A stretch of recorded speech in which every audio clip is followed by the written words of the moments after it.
Welcome back to the channel, everybody. This is That Range Life, a show sometimes about golf, episode 65. I'm joined, as always, by my beloved friend, Chris McEwen, at Chris McEwen on all social medias. I'm Bill Bush of DriveRangeHeroes.com at Range Heroes. Hey, do us a favor. This is Chris's YouTube channel. He's a YouTube wizard. Oh, I could even talk about a YouTube wizardry that took place this past week and today. I'm not. I have an idea about that, by the way, that a legit one we have to talk about, not on the show. Okay. Great. But future content probably coming up related to it. So do us a favor, subscribe, hit the bell. So whenever the hell that actually happens, there. Right. Find it somewhere. That's all we ask. And hit that bell, get the notification. Do us a favor. Just because you like us or we're asking nicely, please, you just like the video. Just give us a like. Just like it, subscribe, hit the bell, and then you can stop watching. Then the nightmare is over for you. You can move on with your life. Oh, no, we need minutes viewed. So you can here's what you can do. If you just want to be good. I didn't say shut it down. I just said walk away. How's that? Right. And if you think we don't ever do that with this show where you open in a tab and mute it, I mean, I appreciate it if you wouldn't do that, but you can. That covers the YouTube stuff. Leave us some comments. The shows are compelling. And I've noticed a lot of people seem to be going back and watching the old shows lately. I guess the show isn't too like date driven. No, maybe like timeless. content went up this week, gets something like that gets said in the show, but the content we talk about still up on the old website, and it's true. It's fun. Just check it out. Appreciate it. Don't forget also, if you're fans of ours, wearing one here, secondcitygolf.com, spelled out, not 2ND golf, secondcitygolf.com. You get yourself that Range Life hats, t-shirts, lightweight hoodies that are dope. I don't throw dope around loosely. We got Drive Range Heroes merch, Chris McEwen the Golf Origin Stories t-shirts are the best on the site by far.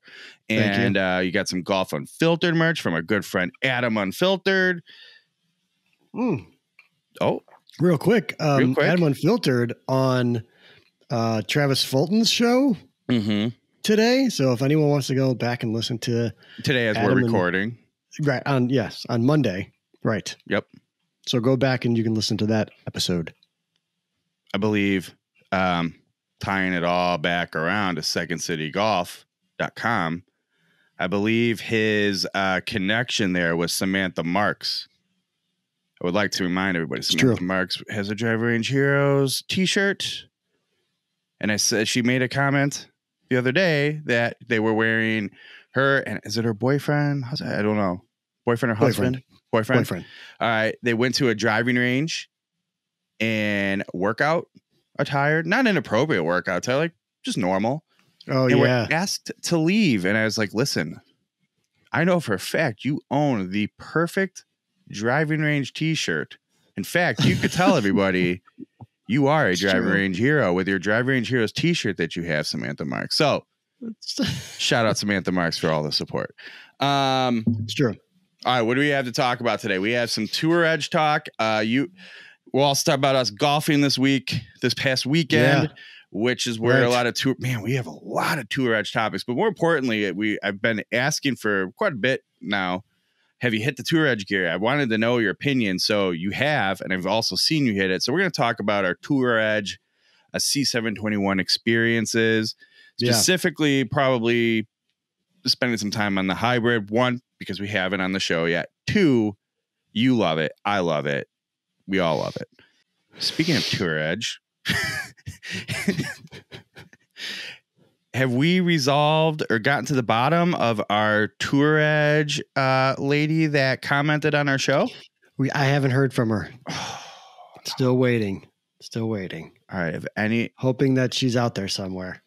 If you're out there, I was text messaging my buddy John Claffey of Tour Edge this evening about all sorts of things. He's on board. We're going to get you taken care of. You just need to let us know again. Email me, bill@driverangeheroes.com.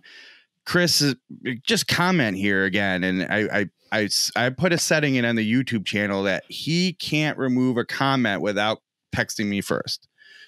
It's not true. It doesn't exist. But point is, let us know. We got this. And if anybody here has any better ideas on how we can find this wonderful viewer of ours to get her what she needs, we're all ears. Let us know. We need to fix this. We're on a mission. I know, man. Mission from the Feel golf terrible gods. about it. Sorry, we got her. Yeah. We got her. We just need to hear back. Yeah, we'll figure it out. Maybe this show, because it's a Tour Edge show, she'll see, Tour Edge again and watch it. Who knows? Yeah, hopefully. All right, Chris. It's all about you. Are you ready to talk gear talk? I'm very ready to talk gear talk. Hell yeah. Let's do it. Gear talk. All right. Gear talk this week. I notice I start every segment, I think even the intro, by going, all right. It's almost like I'm saying, it's my way of being like, all right, you're starting now. Right. You know what I'm going to do? I'm honest. I'm not even kidding. I'm going to start standing in front of the mirror like twice a week, 3 times a week, and just trying new openings to the segments and grooving them. I know it sounds weird. That's what I like to hear. I like to hear some dedication. That is a problem to the show from you dedicated for once. To this show. Yeah, I agree with you. I'm with you. Right. All right. I just did it. Like, get things back on track. It's true. Right. It's your tick, man. All right. I got to make up a new Everybody one. Drink from now on. It's a new drinking game. Bill says, all right, we all drink. What was the one I had originally in this when we started this show? There was something I was like, I just did it again. That's a good question. It was from the it was the old Tour Edge C721. Blah blah blah. Might have to bring that. That's how I'll start from that. Old show, everybody. Old gear talk. Let's talk about this. Watch this. Ready? Here we go. Okay. It's a different word. The C721 hybrid. There she is. Tour Edge, right? There she is. Beautiful. All right. So let's be honest here. If you're a big hybrid person, I like to, hit these little flighted shots and maneuver. We talked about an anti-left hybrid the other day. Right. Yeah. Totally different ball game. We're talking very much a mini fairway wood. Like, that's what this is. Let's be honest. It is a mini fairway wood. It is made to hit long, high, and straight. Just bombs. Yep. I can't. It has again. If you could see in the sole there. It's got some weight. Probably can't. Yep. I know a guy who has good pictures of these. He can post on here. That's you. And the reason being because the pictures I have from this is before I got my new camera and the realization of resolution, so I don't have them. Fair. High MOI on this this hybrid, and as we've discussed before, that basically means when it makes contact, it is resistant to wanting to shift and twist, right? Right. It wants to stay squarer. Not it's not perfect. It can't be. There's legal limits, but that's the goal here. Right. Medium, I would say it's a medium big. It depends. If you're in the fairwood category, it's a medium face. Hybrid, I take it back. It's a large depth face by design. I think it's, the first thought I had wasn't this thing is gigantic or anything. I don't think it's like startling, but it's certainly bigger than the, and it's bigger than the current hybrid I have. That's one of the genius moves. I told them this when I first tried it way back when they, just dropped the stuff. I got to go pick it up. Not a big deal.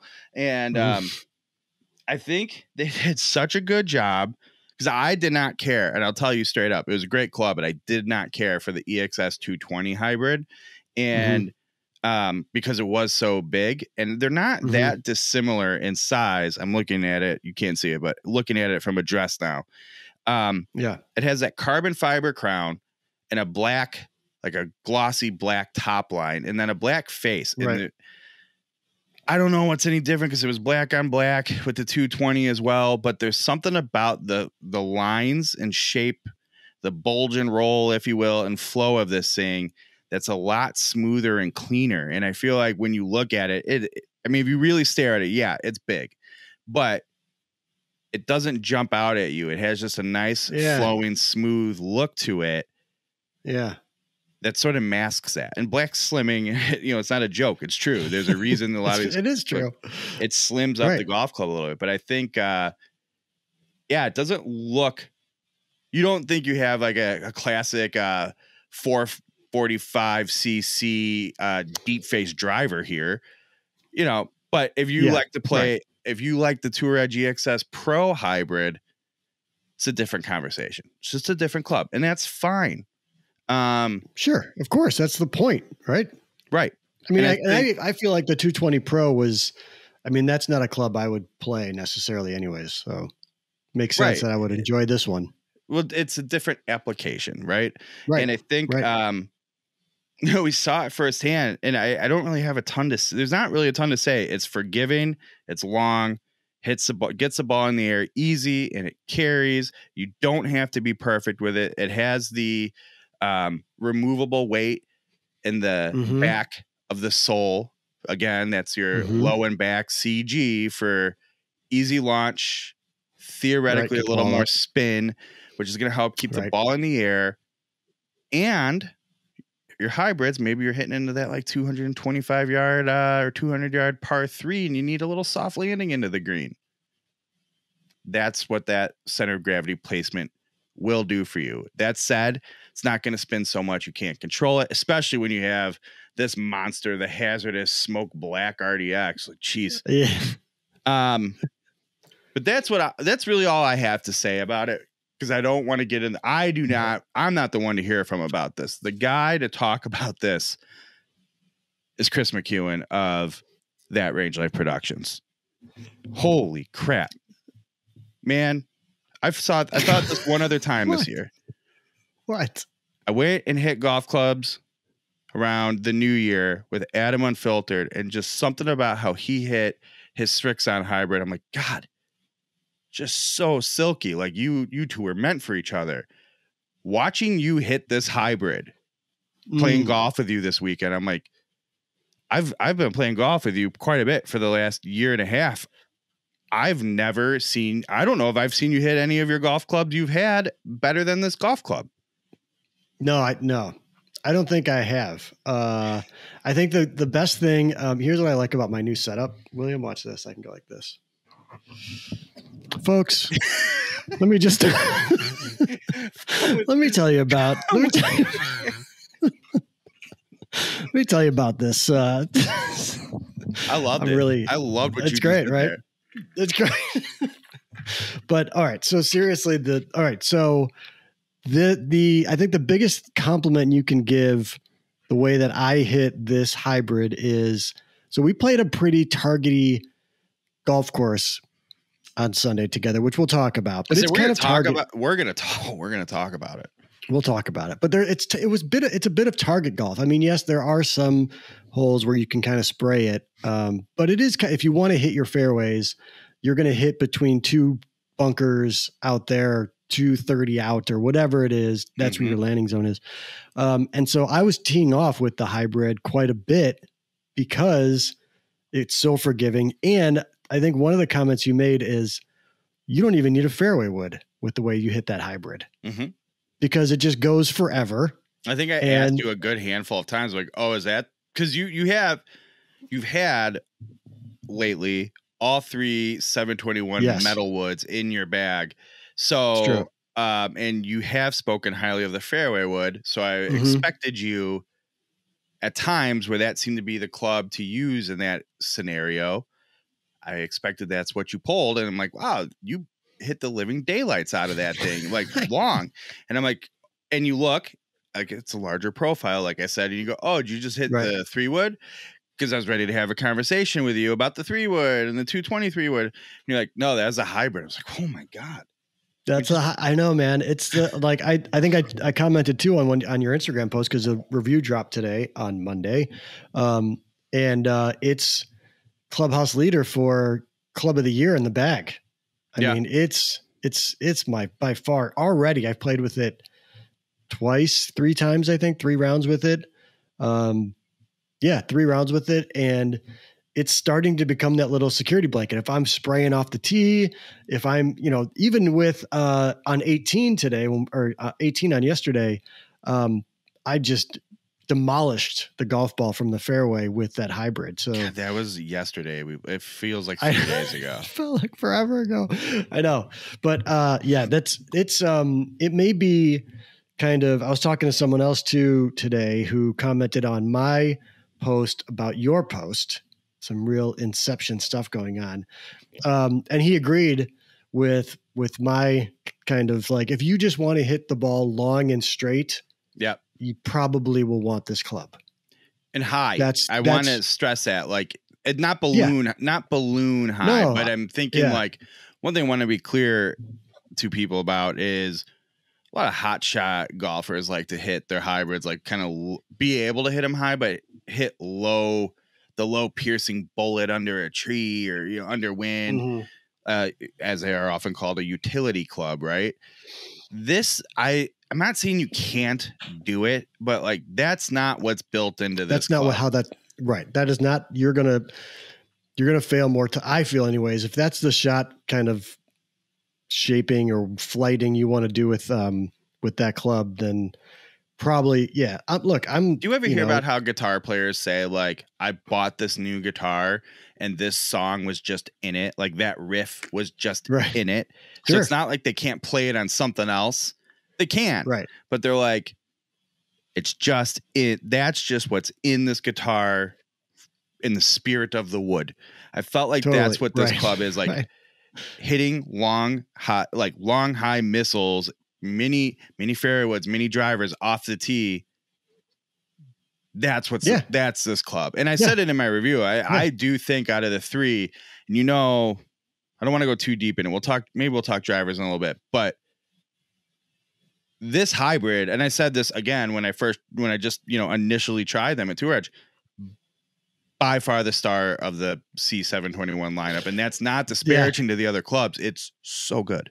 That's almost word for word what my pal said, who responded to my post about your post. He was saying like it may be like the secret like star of anything they release this year. It's that good. Like, and all their other stuff, like we will talk about, maybe we'll save that because we're already pretty in depth in this one, but all the other stuff is really good too. I played the driver during our round of golf and I really liked it once I, adjusted to hitting it a little bit, but this might be your, you loved your 220 fairway wood last year. Yeah. Like this may be my sort of version of that this year, where I'm just going to, I've already kind of fallen in love with that. If anything changes, so good, I will be shocked.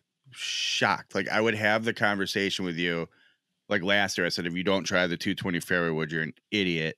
Right. If you were to come to me like, yeah, I like some, I mean, you're in the territory of like, I wouldn't even try another hybrid, or if I did, not for what, like, I'd be like, you have the 3 hybrid, right?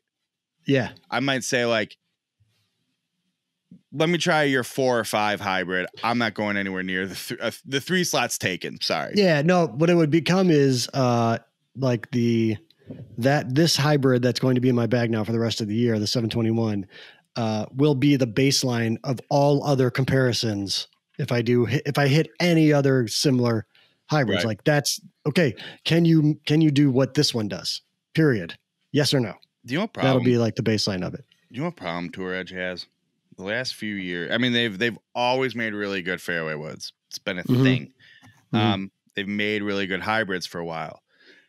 And I know in the last few years, they've said, like, we've made good drivers too. Like, we've made a lot of good golf clubs for a long time, but we're always the fairway hybrid company. And like, yeah, that is what our real bread and butter has been. But we need people, we want people to start paying more attention to the drivers. And I feel like 220 driver, very good. EXS Pro driver, very good. 721 driver, very good. I'm sure I'll just say, based on some things, the next driver will be very good. And they just keep making stuff like the EXS 220 fairway wood, the 721 hybrid. I'm like, these drivers are excellent. You just keep making too good of fairway woods and hybrid. God, that's kind of true, man. Stop. That is kind of true. Like, yeah. You want to sell some drivers? Stop making good fairway woods and hybrids. Right. This is why we don't run marketing departments for golf companies. I know. But we will talk. I want to hit the driver before we go into talk about the driver. Let's save it. This is a live production meeting. Let's save the driver for when I've only played one round with it, and I liked it, but I want to play it a little bit more. We're going to have some when we talk about our golf together. We're going to have some initial comments about drivers. You'll That's fine. Stick around. I was going to say, follow me for the changes. I got it. All right. Are there any final notes? I felt like that was a very anecdotal gear talk, and I'm waiting for someone to like be like, "Oh, numbers, data, flight." I was like, "Listen, you don't even need it." Chris, I was hitting this thing. Chris is not a short hitter, but when we play together, like, and we're on, well, let's put it that way. When we're on, comparatively, he is not as long as I am. I mean, I'm not like 75 yards a tee shot every tee shot. It's not like that, but Chris was hitting his 3 hybrid as far as he needed to, up to being able to hit it almost as far as his 3 would, and just easily. So like, I don't know what data you want. It doesn't really matter.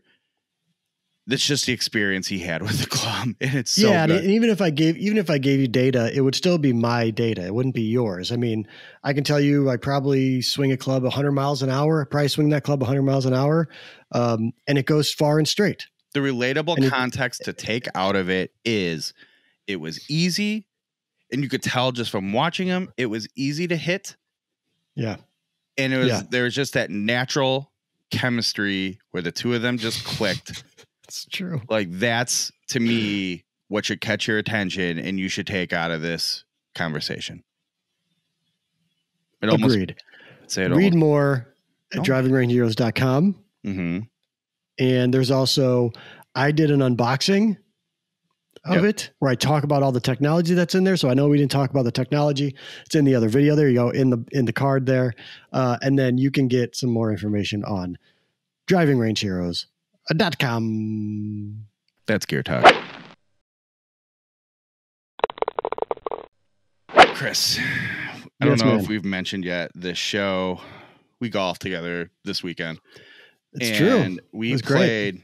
We have so many things to talk. We might, we'll see, to talk about. There's a lot of stuff to cover from that day. It's true. We played a quote unquote highly regarded Chicago area golf course known as Harborside International. Is it highly regarded? I know it's highly priced. Is it highly regarded? I mean, I guess that's unfair for those people that don't know it. I do. I know you have issues with the course. I have issues, not so much with the golf course itself. I enjoy it. I don't think, we talked about it, I don't think the value, I don't think the price reflects the course necessarily, but I think that's that's neither here nor there. Here we are playing it, so I guess it doesn't really matter. Well, but still. And like I told you, I go through periods of time where I say, you know what, it's just me and my bad attitude, blah, blah, blah. It's golf. And for the record, as I said, let's be clear. I was happy to be swinging the clubs. I'll lose a million balls. Mm-hmm. I don't care. It's really good to be with two buddies, both of which I've seen you recently, I guess. Haven't seen John in forever. We played with John Heisey of drivingrangeheroes.com. And especially because, like, I told my wife, because of my small children, what have you, I rarely get to like go to you guys. So it was also nice to be able to go to you guys. But I think like that's true. I didn't know that. Although it probably took John the same amount of time as it took you to get there. Cause I'm just kidding. In case John watches this, inside joke there. He took offense. Yeah. He took offense to where he lives in Chicago. I could. It's one of those things. I'm like, I can't decide if he is or he isn't, but he's leaving it nicely on the fence. So we all played. It was good. We had a good time. And it was good. I was so happy to be playing with you guys. And I would have played, like I said, I would have played with scuba tanks in Lake Michigan if I had to. I was just so excited to do it. Sure. But John had a quote: "The holes are great where they put them, and not necessarily like in order and routing, just how they like managed the property and placed everything is terrible. But anyway, so to your point, highly regarded. I feel like you talk to people and they're like, whoa, golf bros. It's very much one of the like Chicagoland area public golf bro haven. Yeah. And yeah, I guess that's true. Barstool held the Barstool Classic it's there the only last haven. year. Right. It is the haven. Yeah. It's pretty brutal. But one of the things I used to get from people, they're like, oh, the practice facility, it's so good there. It's big. They have all these different things. And it's somehow because of, I think, the long haul, whatever, I've never hit the driving range there. I've never been to the practice facility. Well, because of the frost delay this time, you were over there. And I'm like, oh, I actually have a chance to go see it.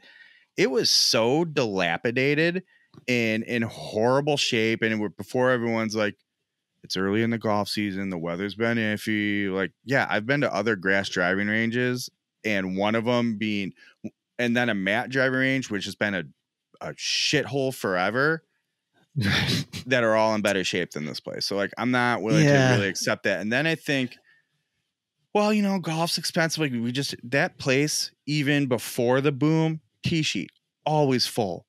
And then packed. It's often, not always, but often 3 digits to play. Mm-hmm. And then even think of like prime time, prime season, it's 3 digits every time. And then just under even when you get to like afternoon rounds. And it is a favorite for like you work in the city, you can hop down the highway and go play there pretty. Mm-hmm. You always think pretty quickly, but then, that like whole tri-state area is just a mess. And you're like, it took me 45 minutes to make a 15-minute drive. If not more. So it's 45 minutes I remember Riv and I used to go after work, and we would have to leave at 3:30 to make a 4:30 tee time. And it's 10 miles. And you're rushing. You're like, when you get out of your car, you're rushing to get to the tee. So, either way, they fill it. That's neither here nor there. Right. So then when I'm pulling up and I see the big Harborside gates open with the H anchor logo, and then this guard shack with the windows broken out, rusting. I'm like, what is this even here for? And like, you can't just get rid of this thing. The eyesore. Okay, fine. Not a deal breaker. But then when you see this practice area just in disrepair, the carts are horrible. And this place is owned by Kemper. Kemper owns a lot of big names. Have you ever Sand Valley? Ever heard of it?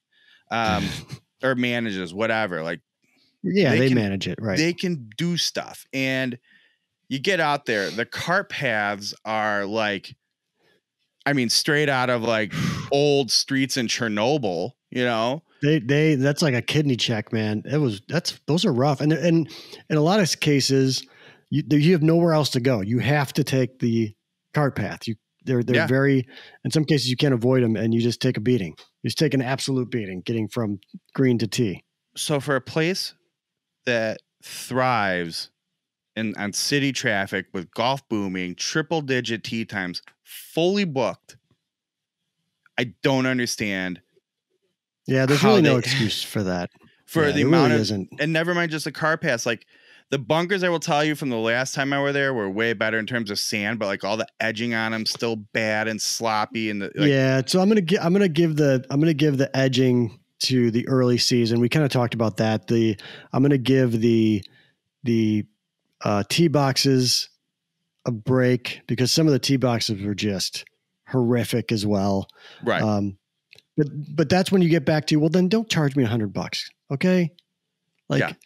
The course isn't really in prime condition yet. It's not in $100 condition. It's just not. So and I feel like I'm not trying to make enemies with them or Kemper, but it's just like, you have to be better. You have to be better than that. And this is where go ahead. No, I was just going to say, like White Pines out by the airport just renovated all of their cart paths, and they are charging $40 a round, right? And they have 2 courses, and they lost so much of their revenue for the whole year by losing that dome. Right. That's true. That's absolutely true. It. Yeah. So when you go to a place like Ravislow and it's $30 to walk, and you know what I mean? Like, come on, let's go. Let's step it up here. And then, so, I mean, it is Chicagoland area, so who knows if there's something like weird with taxes and this, who knows, but okay. I know there's asphalt for sale right down the street from that place. I guarantee it. They're making asphalt down the streets. And like, it's not a joke, quite literally. It's really true. So yeah, the amount, and there's one of the little buildings, you know, bathrooms out in the course that is just, it's falling apart. And I understand what you're saying, just for benefit of the doubt. So we're not picking on everything, fine, early season. But the problem is I have enough experiences when you go back to that place in July or June, and it's like the tee boxes are still just totally trash. There's still these massive, like dead, just total dead spots in the middle of the fairway where you're better off in the rough. You know, there's just so much of that, and I don't get it. I just don't get it for the amount of money that place takes in, and they make a ton of money off of food and beverage. I know that. Yeah, they make a lot of. Well, they used to, anyways, make a lot of money off outings. There's an outing there every week, at least 2 or 3 outings every week. You know, they're making bank on that. And my joke was they had that Barstool Classic. They were printing money on that last year, I'm sure. No so doubt. I feel like there's no excuse. And it reminds me of, and this, maybe it's just my bad luck going there, but we played the Starboard course, I believe.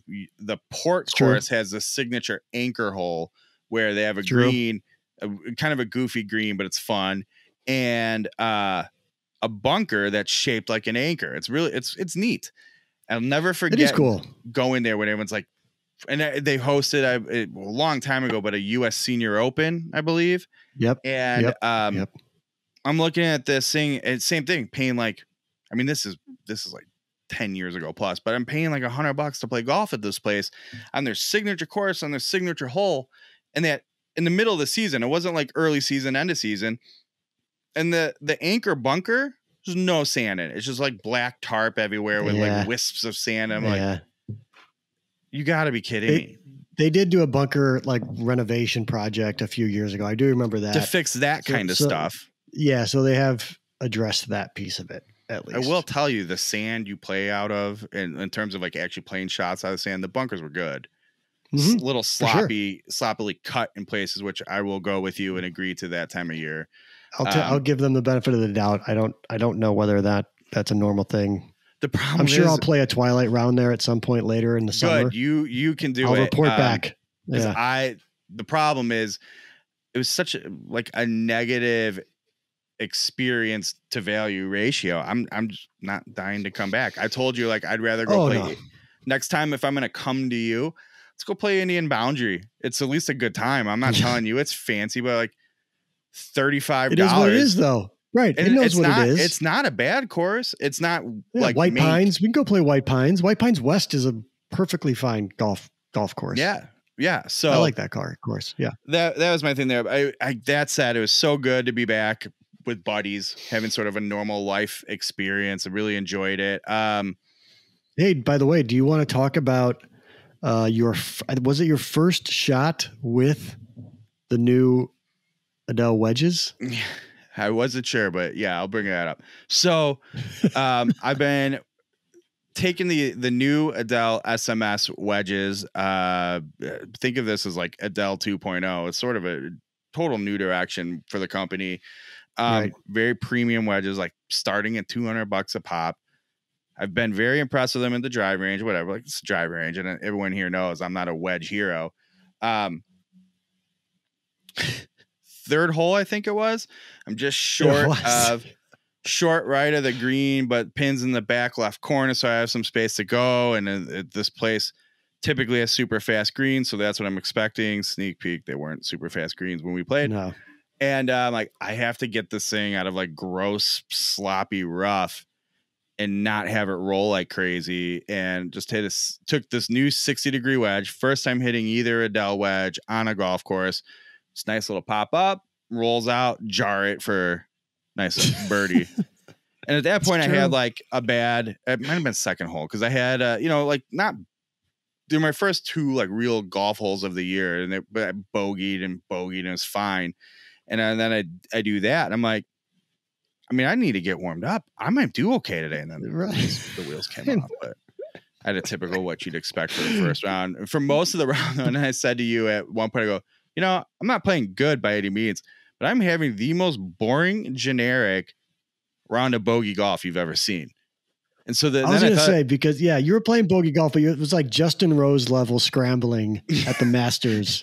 But that's what I didn't really realize it. And you're like, I don't think you realize though how quickly. I mean, I'm thinking of all the 60-yard tee shots, 265 into a green, and I'm putting. Or the times where I can't tell you how many times I asked John, where's Bill? He's like, oh, he's over there. And then you'd see the ball come flying onto the green from, fairway over and be like, oh, there he is. Yeah. And I'm glad I made a very much who cares about my golf game comment to you, because after you said that, I went, oh yeah, this isn't that bad. I should feel okay about myself as a golfer for a second here. Right. Another interesting note I want to talk about from our adventure. Okay. It's driver head I have here. So you mentioned earlier you played around with it. I have your Tour Edge driver head. You have mine now. And I've been hitting it quite a bit. And I said, I tried 9.5 degrees. I usually play 10.5 degrees, and I'm hitting the living daylights out of the ball, but I just feel like I'm not launching it very well. I need to get about another degree or so, just a little more air on my tee shot. Right. And you're like, what loft do you have? Because I have 10.5, and I feel like I'm just hitting the thing to the moon. So, oh my God. It went so high at the driving range, so high in the air. That's not normal. That can't be right. What did we do? Said, just want to trade. So first a little parking lot swap. A little parking lot swap that morning. Here, you want it? So yeah, I mean, I've probably gone through 8 or so different driver shafts to dial this thing in, and I'm leaning toward this being the one because I'm hitting it better than anything else I've tried this year. And there's elements there, but I've never converted and gamed Tour Edge head. So it's if I go Cobra, I have shafts that seem to work in all my Cobras. That right. Right. And while the club does change, I usually have at least a baseline, and rarely I'm like, oh yeah, I need to redo this thing. Callaway, same thing. TaylorMade, same thing. But I'm seeing stuff there and just needing tweaks for the Tour Edge and to possibly make the gamer slot this year, but I can't find those tweaks per se. So I mean, I've tried Project really X shafts, Acra shafts, UST. I just built a UST. I've tried Fujikura. I was text messaging with Victor Afable of VA Shafts. I said, man, new Tour Edge driver is really catching my eye, but the VA Drago that I've counted on for so many other golf clubs, I can't launch it enough. It's not working for me. And I don't want to take the Nemesis out of my Cobra in case ultimately none of this works. And I go to last year's Cobra. And he's like, sure, I'll send you a Rising. Send me an email on your specs. So that's that. I currently have a batch of an Acra, a Fujikura, a UST, and the Rising from Victor, and your 10.5 degree driver head to go to the driving range. And I'll just say this, another shaft company has also entered the fold. Right. I was going to say, you're people, for some reason, this is becoming the driver gamer spot for the people, and people want to be part of it. They want to be right. I think part of it is the appeal of it's not the big names. It's not the big guys. People are pulling for the little guy, the Tour Edge, if you will. So, right. And it's fun. I can't lie to you. I'm not playing golf every week, every day. So these little fun experiments are good ways for me to enjoy it. I am having fun trying it out. And it's from what I've seen so far, it's not in the bag yet, but it's a great driver. So good. We'll talk, it is a great driver. We'll talk about that more another time, but thank you for your driver head. And I will say the few drivers you got out there with the 9.5 degree head had a much lower launch than you described, and seemed actually a good playable launch angle for you. For sure. I mean, I got rollout. I mean, the other, with the 10.5, it's not a good fit for me. I'm too steep. It's not going to work. It's awesome. And it's nice that we have our relationships. We just go, here you go. Maybe next what time. I really love is I just handed you my driver and shaft, and then I did other things, and I turned around and you were handing me like a brand new driver. Like I didn't really have to do anything. I just handed you, looked over, came back.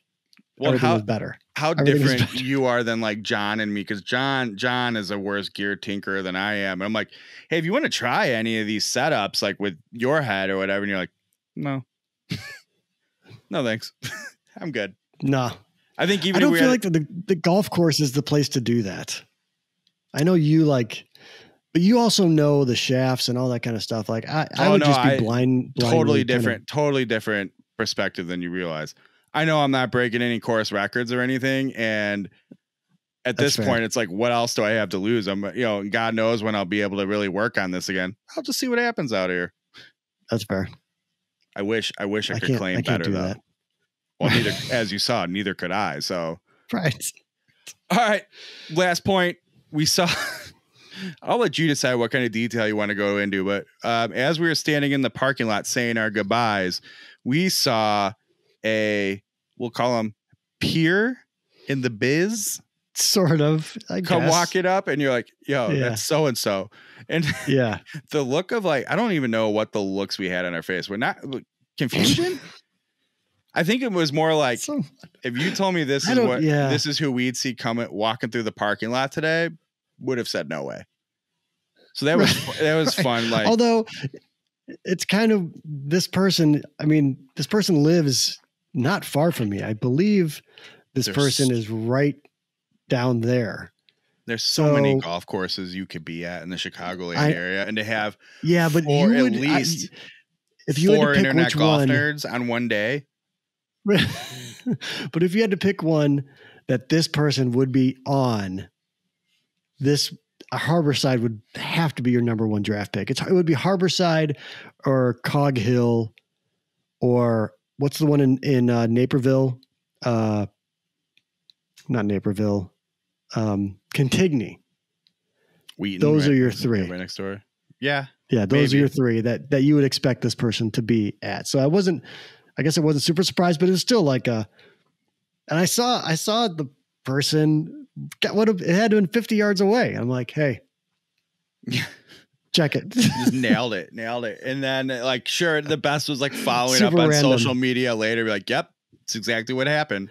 Yeah. Yeah. 4, just think about that. Like 4 internet golf content people literally just in one place.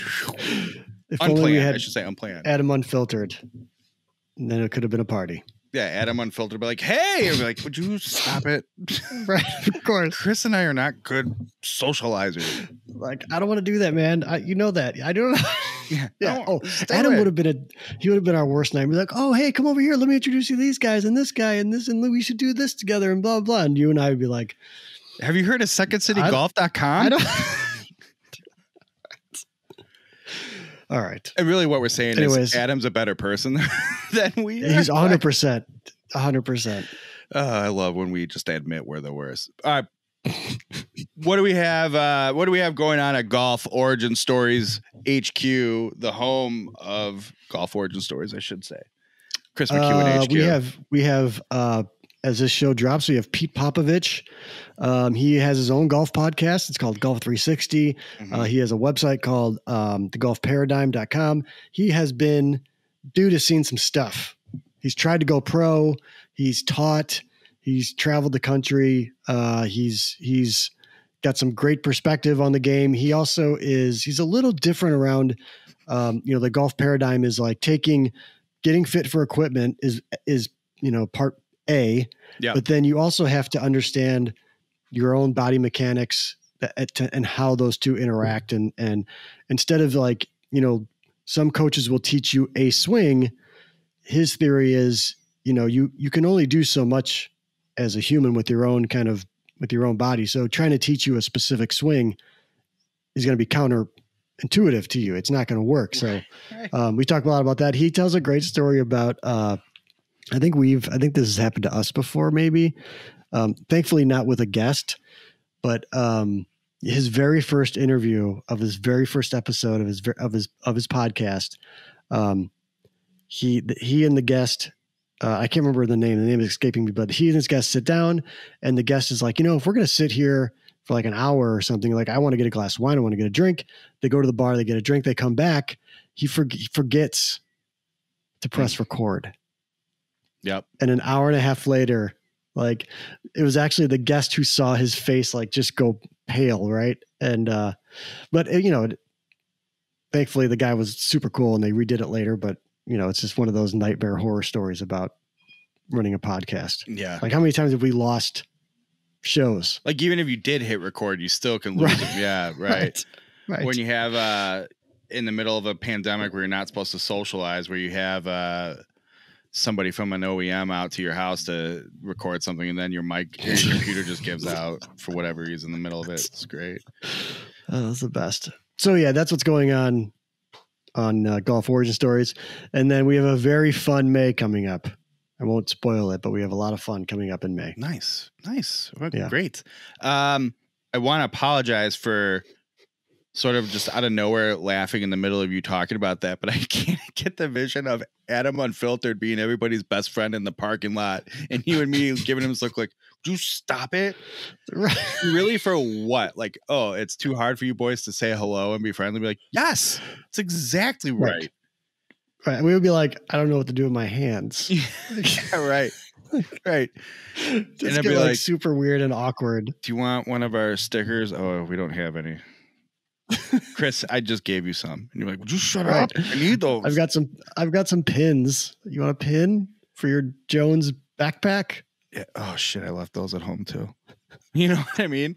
Yeah, really on top of this. Adam, thanks a lot. So right. Yeah, it's just like in my head. God, he's such a nicer human. Hey, over at DRH this week, we have that Tour Edge review we've already talked about a lot. Mm-hmm. Got a blog up. Haven't had one for a bit on this kind of topic about seeing some like 1969, 70-ish era Ben Hogan irons, some bounce soles. If you know what those are, check them out. Then I went with a, it's a review I've considered doing for a while and I just never have. I did a Jones Utility Trooper review. It's a bag and it's a stand bag. It's really good, but it's the first version of it. They're on their second one already. They're probably gonna have a third one soon, but I was thinking like me as a golf buyer, I don't necessarily need the latest Jones bag. Maybe I'm looking on eBay and I see a good deal on one of the original Jones bags and said, you know what, if this can help that person who wants to know more, or somebody who's just like, hey, look, I may be getting the new one, but I need a vibe. I need to like general, how well do these guys make a golf bag like this? So thought I'd post it. At least it's a cool bag and you get to see some pictures of it. Good enough, right? There you go. So that's what's going on drivinggeos.com. Like we've been reminding you, secondcitygolf.com. Go there, buy some hats, buy some shirts, whatever. Again, we're not making money off of you people. It's not what we're here for. We just want the promotion around town. Okay. That's right. I think that's reasonable. That's right. All right, man. I think that's going to do it. Right. Like the video, subscribe to the channel, hit the bell for the notifications. Chris and I have some great ideas for videos that we have to do. There's some other stuff coming up. Some people reaching out to, when I say us, I mean Chris, because he's the video guy. I'm the idea guy. But next time we play golf together, we will be filming it with some sort of theme or purpose. Yeah, not just playing for fun. What kind of YouTube channel is this if we just play for fun? I think I said around the 8th hole, I said, Chris, I feel like I should be posting all this stuff like that. We do these websites and there should be like at least social media and even later. I'm just not doing it. I don't want to. And you're like, oh, what? Like, God forbid you exist in the golf world without anybody knowing it. I said, right. Exactly. Right. All right. Yeah.